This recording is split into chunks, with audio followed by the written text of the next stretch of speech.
Portugal elegeu um presidente de esquerda pela primeira vez nos últimos 30 anos. António José Seguro, do Partido Socialista, vai governar o país pelos próximos 5 anos, é o mandato dele. Vamos à reportagem.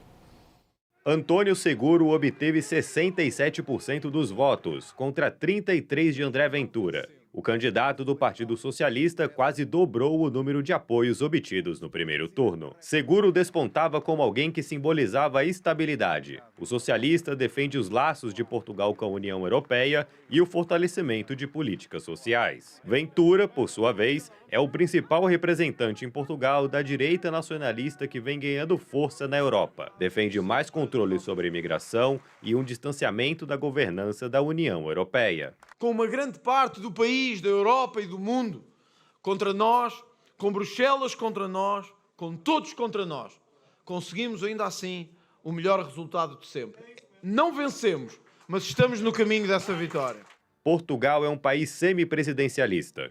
O presidente é o responsável por indicar, a cada eleição legislativa, o primeiro-ministro, que lidera o governo do país. Hoje, Portugal é governado por uma coligação de centro-direita liderada por Luís Montenegro. O bloco é o maior do parlamento, mas não tem maioria absoluta, ou seja, não tem poder para aprovar projetos sozinho. A coligação de Montenegro tem 91 entre 230 deputados. Um governo cai se receber 116 votos contrários, o que, hoje, só ocorreria no caso de uma aliança entre os antagônicos Chega e Partido Socialista. No semipresidencialismo português, o presidente também tem o poder de convocar eleições antecipadas, dissolvendo o parlamento caso o governo não demonstre sustentação entre os deputados. Seguro tem sinalizado que não deve provocar um movimento do tipo, ainda mais em um cenário de crescimento do Chega, que vem ganhando força. Assim, as próximas eleições legislativas programadas estão previstas para 2029.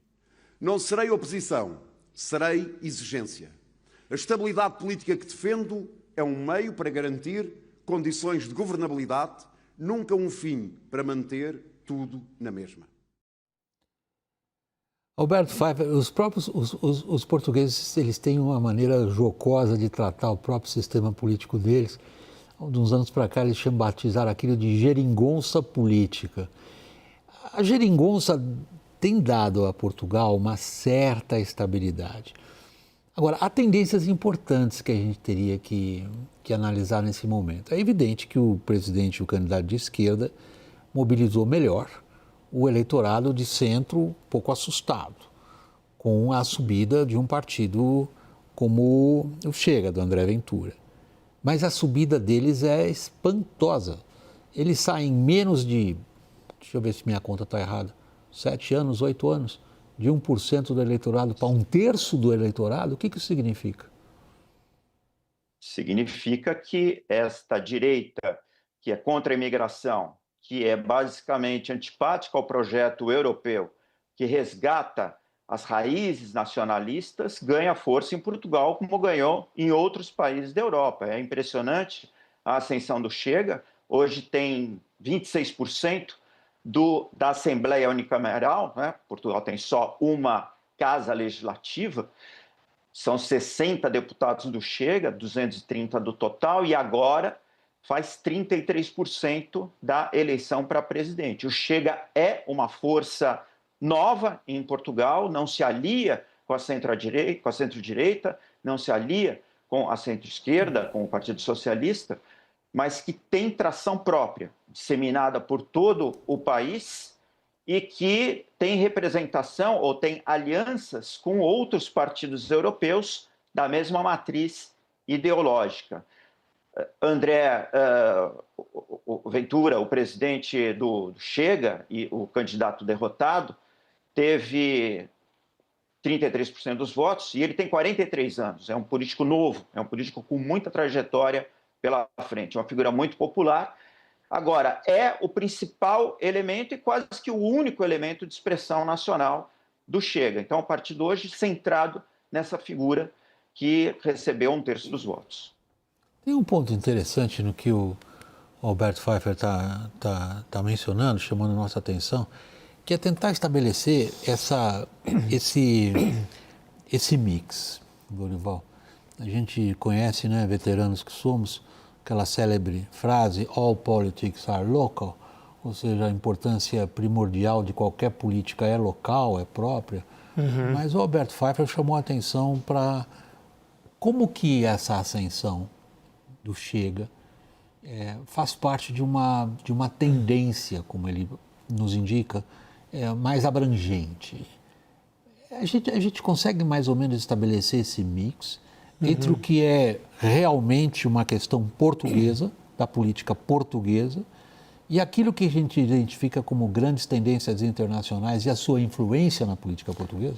Claro, a gente pode traçar aqui um recorte falando do que é antissistema, né, e que procura canalizar as frustrações de um eleitorado, que no caso português, por exemplo, é frustração com a deterioração do sistema de saúde, do sistema de educação e com o alto custo de vida e com falta de dinamismo na economia, de oportunidades de empregos e negócios melhores.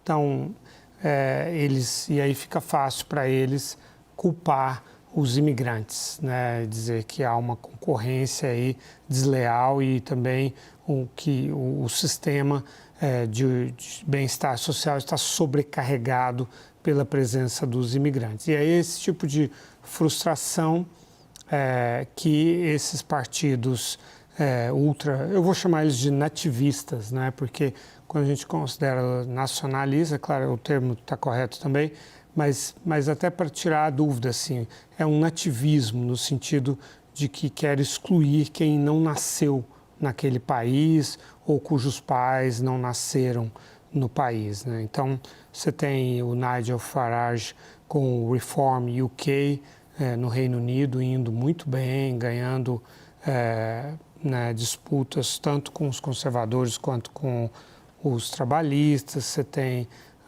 o grupo da Marine Le Pen na França, a Alternativa para a Alemanha e assim por diante, né? E não dá para ter uma visão assim direita e esquerda nessa história, tanto assim que o eleitorado português no ano passado, nas eleições gerais para o parlamento em maio, deram a vitória para o Partido Social Democrata, que é de centro-direita, do primeiro-ministro Luís Montenegro, 32% dos votos. Agora, o candidato do Luís Montenegro, do PSD, que se chama Luís Marques, ficou em 5º lugar.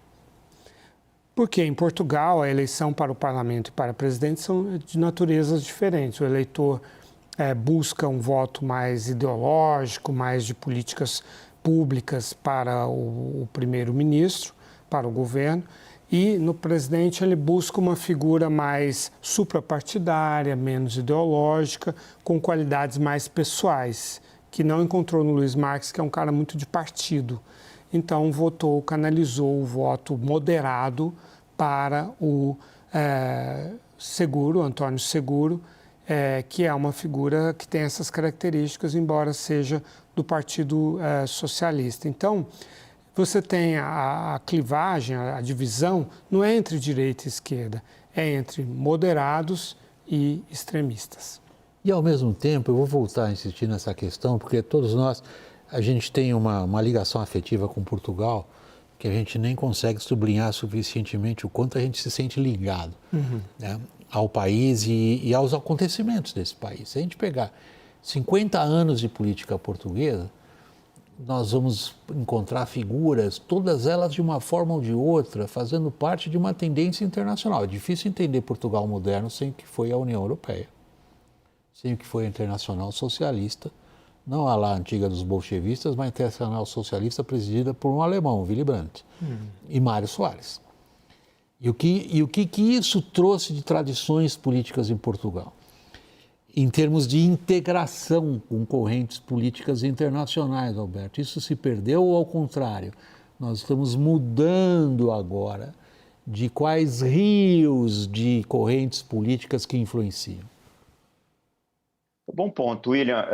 Quando Portugal passa pelo processo de redemocratização, a partir de 1974, uma transição até 76, aparecem grandes figuras públicas com esse perfil de estadista, Mário Soares, Durão Barroso, o atual secretário-geral da ONU, Antônio Guterres, personalidades portuguesas com projeção europeia e mundial, internacional. Portugal estabelece um caminho para uma transição e depois para uma integração na Europa. Antes de 74, Portugal era um regime autoritário, uma ditadura, um país atrasado do ponto de vista econômico, um país pobre relativamente na Europa, que passou à margem dos grandes conflitos, Primeira e Segunda Guerra Mundial, mas que não conseguiu encontrar uma fórmula de desenvolvimento. E aí consegue, com a acessão à União Europeia, a partir dos anos 80, receber recursos, dinamizar a sua economia e, apesar de ser um país pequeno, afastado do centro da Europa, assume um papel relativamente pujante. Eu diria que Portugal agora segue engatado nas tendências políticas, porque o Chega é também representante desta tendência, que o Lorival descreveu tão bem, de contestação, de negação a um sistema que não distribuiu benesses e oportunidades para certos eleitores. O fenômeno não é só da Europa, é um fenômeno verificado nos Estados Unidos. Trump pega um pouco desse eleitorado, na América Latina também uma parte destas correntes tem se materializado, a Javier Milei na Argentina, por exemplo. Então, Portugal segue engatado, sim, numa trajetória de aprimoramento, por assim dizer, ou da dinâmica democrática, mas à sua própria maneira. É um país que tem enfrentado muita instabilidade e fragilidade da chefia do Executivo. A chefia de Estado, o chefe de Estado, eleito agora Antônio José Seguro, é um cargo que tem essa visão mais institucional. Então, segue uma certa tradição da população mostrando coerência, mas agora demonstrando um certo rechaço a essas políticas mais permissivas, por assim dizer, com a ascensão do Chega. Essa linha anti-imigração, anti-Estado hiperinflado e que procura resgatar símbolos pátrios e a força do Estado Nacional como figura central da sociedade. Por último, Lorival, tenho mais um minutinho, mais ou menos, a gente vai ter que olhar para Portugal de novo. Que a gente já fez muitas vezes na nossa história. A ideia do semipresidencialismo foi discutida seriamente aqui no Brasil nos últimos tempos. A ideia é que você tem um presidente que você não pode mandar ele para a rua toda hora, mas ele preside sobre um parlamento que ele pode, de certa maneira, dissolver. Um pouco diferente de outros regimes parlamentares, o regime de semipresidencialismo português. Deve ter um bocado de gente em Brasília, diante das eleições, olhando para isso. É verdade, eu acho que esse sistema, que é o sistema francês também, né? E é o sistema italiano também, embora na França na França o presidente tem um papel mais forte, né, do que na Itália.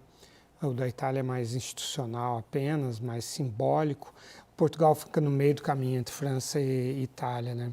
Eu acho que é um sistema que dá um pouco mais de equilíbrio para o regime, né? Assim, a gente está vendo aqui no Brasil, por exemplo, que o Supremo Tribunal acaba trazendo para si poderes que deveriam ser do Congresso e, em parte, até do Executivo também, por causa do desequilíbrio brutal entre o Parlamento e o Executivo, que acaba o Executivo se aliando ao Supremo, nesse caso que nós estamos vivendo agora.